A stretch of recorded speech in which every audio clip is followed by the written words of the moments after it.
video demonstrates how you would set up your suppliers and the various products that you get from them. So let's go into our suppliers and see that we currently have some suppliers set up. For example, Costco, some information about the supplier and some of the materials they supply. Let's go ahead and start a new one.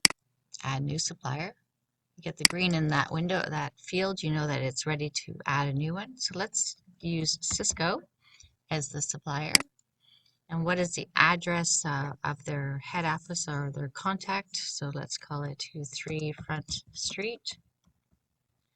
And anything in red is required. So let's put the city is Toronto. And that is in Ontario. Country is Canada. Oh, and the zip code is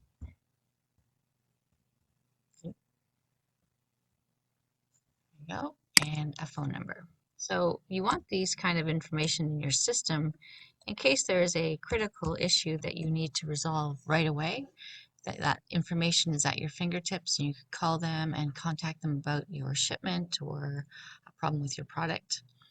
If you have their fax number, email, website, any other custom information that's helpful, like who your contact is, that's important to put in here. Other things, you can set a supplier to active or inactive. If there's any license numbers, descriptions, premise IDs, contact person, email, and phone number, you can put them into these, but none of these are required other than active, which is a default. This supplier approval is something that can be done at any time.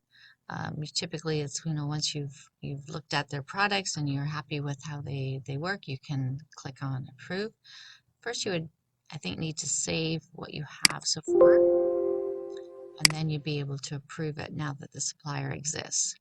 So if we click on approve, we can have a date is who was logged on for the approval and what that date was.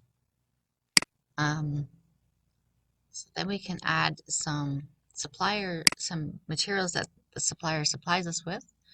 And the list we're provided with is all of the general items we just put into our items list or the raw materials list. So let's say they can give us some lemon juice, and L12 is our internal number.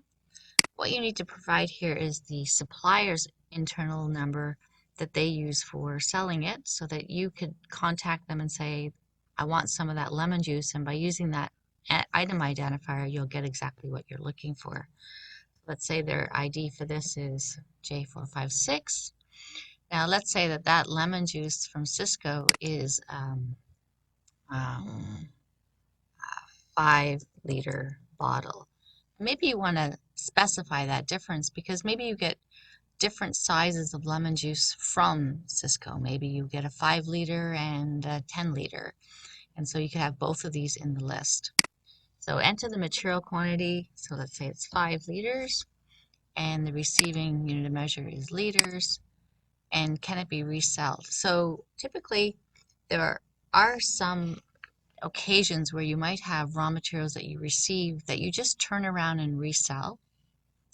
And if that's the case, you will need to set up a resell product in the system so that it can be shipped out.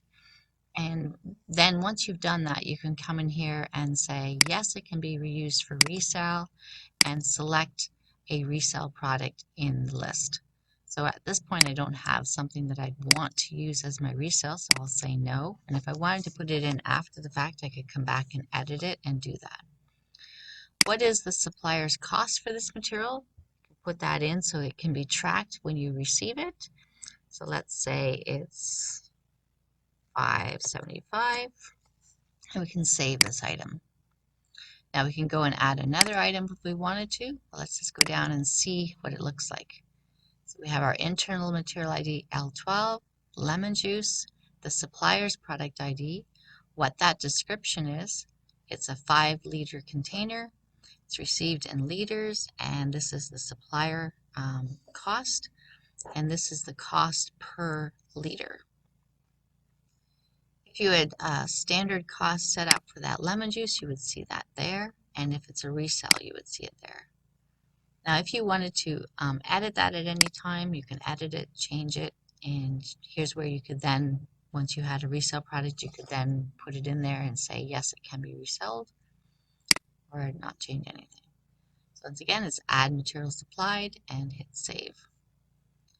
And that's it for this one. All right. Thanks a lot.